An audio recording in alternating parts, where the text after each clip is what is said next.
queridos amigos, queridas amigas, vamos então para mais um ensinamento na noite de hoje, que é através do livro Fonte Viva, um livro abençoado. Esse livro aqui é bem ao acaso, não é? Caiu aqui no item 50. 50. Se você tem esse livro, pegue ele, por favor. Item 50. Tem uma passagem bíblica que nós vamos estudar. Nessa passagem bíblica, se você é evangélico, se você é católico, por favor, consulte a Bíblia lá, pega a sua Bíblia e abra lá em Paulo, Filipenses 3:13. Filipenses, capítulo 3, do versículo 13. Não esqueça, pegue sua Bíblia.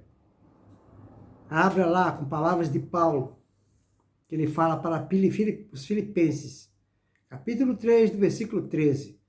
Essa passagem bíblica nos diz o seguinte: Irmãos, quanto a mim, não julgo que haja alcançado a perfeição, mas uma coisa eu faço, e é que, esquecendo-me das coisas que atrás ficam, eu avanço para as que se encontram diante de mim. Olha que só isso aqui já dispensava até a palestra, já dispensava o comentário, já dispensava a explanação, né? Porque aqui já diz tudo. Paulo de Tarso, ele não olha para trás, ele não procura não lembrar os pecados que ele cometeu, porque ele sabe, Paulo de Tarso sabe que todos os pecados que a gente cometeu e ainda vai cometer, porque nós somos falíveis, tudo isso acontece conosco, tudo isso a gente faz, não é por maldade ou perversidade. A gente faz por causa do estágio evolutivo atual em que cada um de nós nos encontramos. Só isso, nada mais. Então, por que ficar olhando os dissabores? Por que ficar olhando os erros que a gente cometeu? Isso vai atrapalhar a nossa caminhada. Não, vamos olhar só para frente. Vamos colocar até viseira, se é que eu posso chamar assim. Sabe? Então, observar aquela luzinha no final do túnel que chama-se Jesus Cristo, suas diretrizes de paz, amor, sabedoria e perdão. Não vamos olhar para trás. Então, em cima dessa passagem bíblica que está em Filipenses 3:13, Emmanuel vai nos dar a verdadeira interpretação baseada no poderoso sol da verdade de Eurípides Barçanufo, que nos diz assim: na estrada cristã, somos defrontados sempre por grande número de irmãos que se aquietaram à sombra da improdutividade, declarando-se acidentados por desastres espirituais. Então ele está falando aqui que na vida cristã, né, na nossa lida cristã, existe uma infinidade de irmãos, né, que estão na improdutividade, ou seja, se aquietaram, desanimaram no trabalho com Jesus, desanimaram no trabalho que ele veio fazer aqui na Terra, que é o da sua transformação moral. Desanimaram, porque se defrontaram com o obstáculo.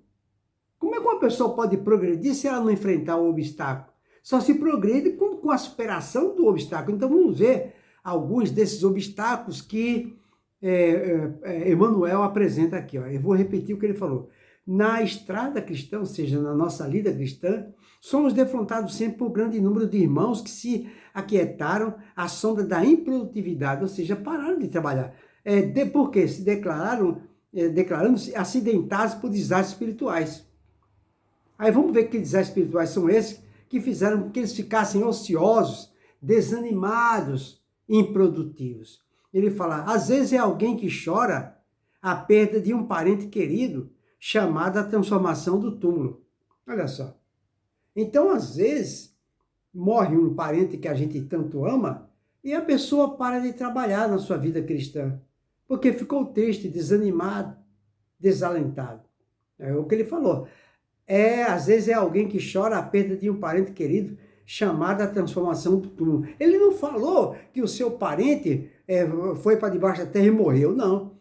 Chamado a transformação do túmulo. Tá vendo? Transformação, ou seja, ele não morreu.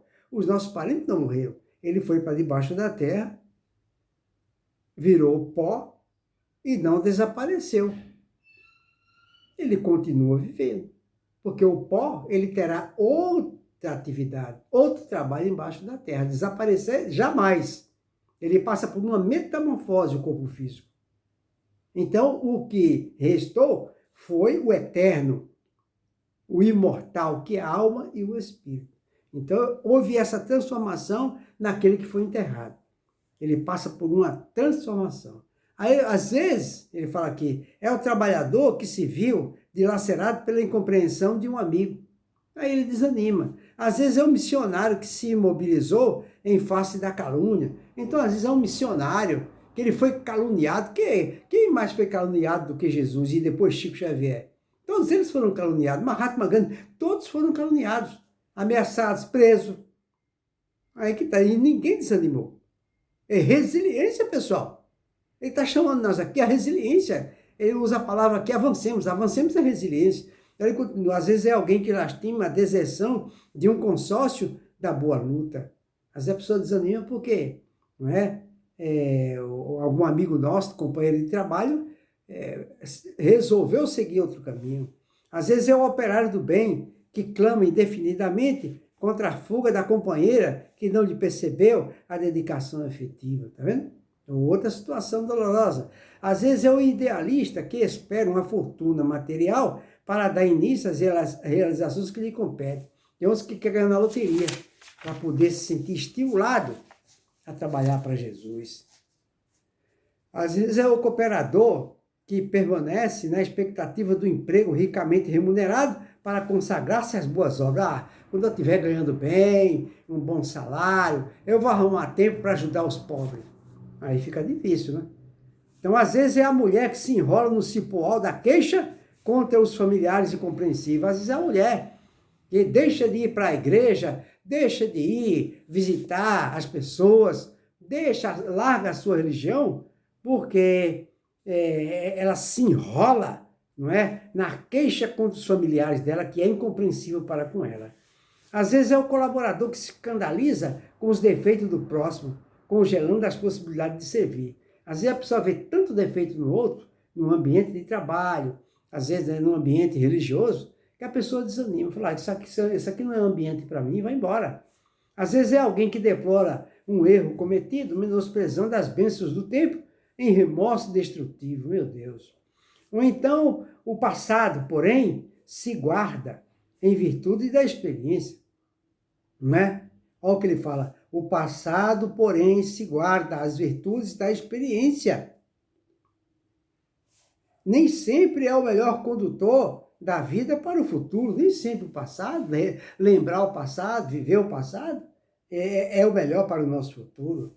É imprescindível exumar o coração de todos os envoltórios entorpecentes que, por vezes, nos amortalham a alma. A contrição, a saudade, a esperança e o escrúpulo são sagrados, mas não devem representar impedimento ao acesso do nosso espírito à esfera superior. Paulo de Tarso, que conhecera terríveis aspectos do combate humano na intimidade do seu próprio coração e que subiu às culminâncias do apostolado com Jesus, nos oferece o roteiro seguro ao nosso aprimoramento.